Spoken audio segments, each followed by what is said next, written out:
Hey, am I allowed to bring my whiteboard here? Actually, don't worry about it.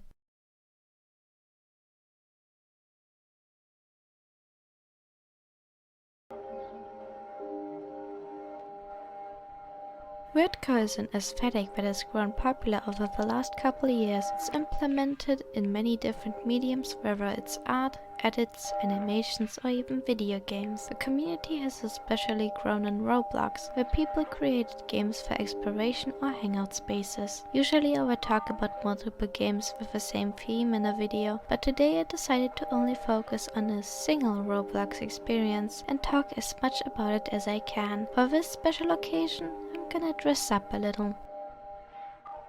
That's better. Now finally coming to the game I wanted to talk about is the whimsically mysterious world of Halls of Reverie by Reverie Dev?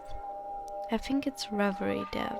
According to the game itself, Halls of Reverie is an aesthetic exploration game with a distinct visual style. It's just meant to be a fun game to explore and relax. End quote. So I will be looking at the game using my usual criteria of rooms, characters, weirdcore, and that's it, I promise. Let's get exploring now.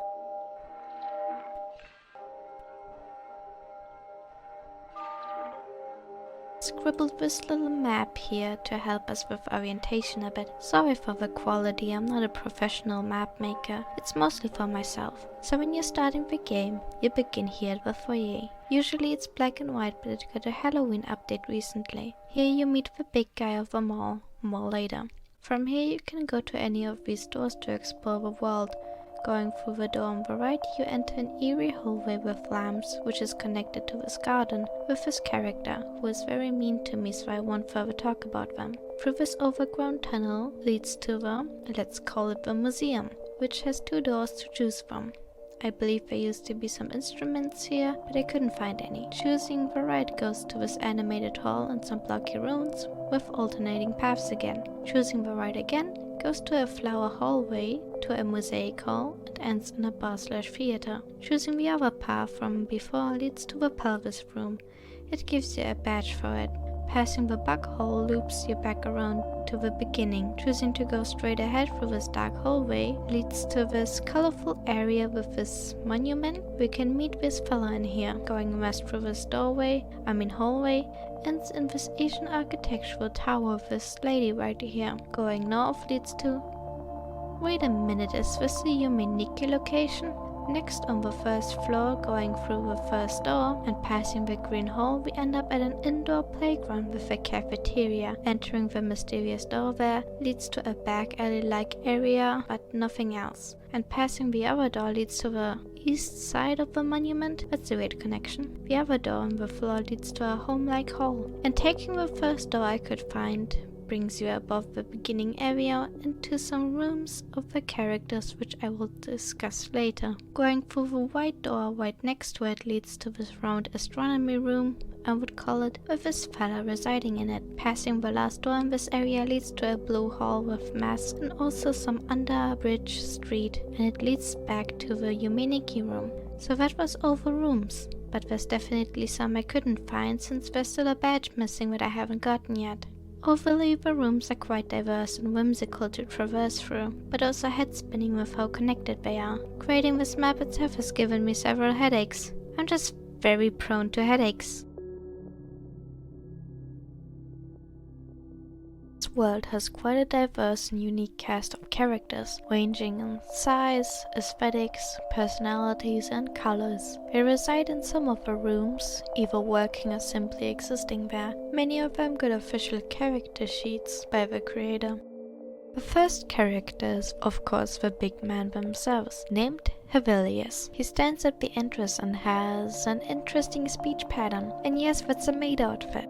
The right hand is Argent, who everyone is wary towards as they return from the dream plane. They're fairly new too, and honestly, they have a sick design. Next up is Meringue Millefeuille, the youngest who resides at the playground. He seems pretty indifferent about being stuck here, maybe even bored, and has a strict friendship system in place that we're not a part of. You go, Pinking. Now to best girl, Tefeta, who works at the cafeteria. or snack bar. She's the oldest and likes to slack off at work because there's no reason to put any effort in working. What a mood you are. Also, she gives me Gyaro vibes. Together with Taffy, there's Eggengrau, the big wolf guy, who actually works various jobs in the halls. He may look intimidating, but he's actually just a sensitive guy. Also, he's ripped. Then we have this garden dweller called Sonia. She's really mean and sarcastic, and everything she says is backhanded or just straight up aggressive. Up in the tower you can find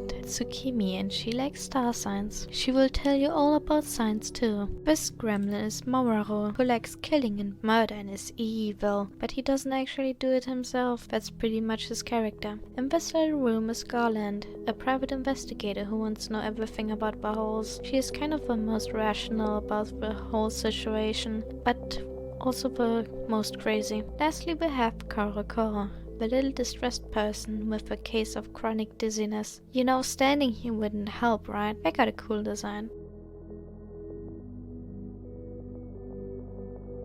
There's a lot to talk about when it comes to this game's aesthetic. All the art and textures have this unique and extremely detailed style. Each room leaves you in awe with how collage-like and cluttered everything is. But I think most obviously some rooms are inspired by more dream-associated games, Yomeniki and LSD Simulator, which are also popular around Weirdcore/Dreamcore spaces. Well, at least Yomeniki is. All these vibrant and clashing colors and darker hues really make everything seem kind of glowy in a way. The characters are also very interesting to look at and talk to. Each of them have unique personalities and fantastic designs, all of them being in this 2D cardboard style as well, which is fairly common in Weirdcore games on the platform. It's very intriguing to find out the lore surrounding it, getting bits and pieces from talking to all the residents that got stuck here for a really long time. But what brings everything together so nicely is the choice of soundtrack. The atmospheric melodies fit so well with the overall aesthetics. Sometimes it even felt like the music was changing to specific times, like when changing areas and suddenly getting more gloomy or dramatic music, which of course isn't that intentional, but that coincidence really adds to the experience. Now, what can I also talk about, I wonder? Is it worth it? I'll still do it. So what you're able to get here at the snack bar is a variety of snacks and treats, of course. Probably the only edible things you can get here, like soft pretzels, ice cream cones, Fanta slushies, normal sodas, popcorn, colorful donuts, and probably some food like fries, but they're not on display. Also, with the Halloween update, there are some more snacks you can see at the spawn area, like caramel apples, ghost brownies, eye punch, and cupcakes. Pretty standard stuff overall, but concerning that's the only food the cast can eat.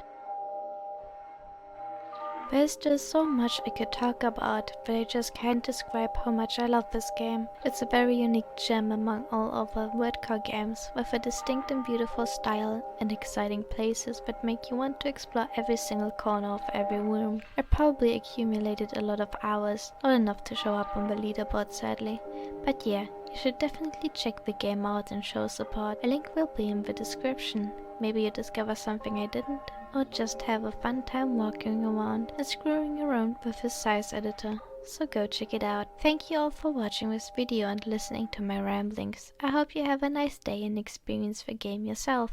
Now it's time for me to figure out how to escape this place again.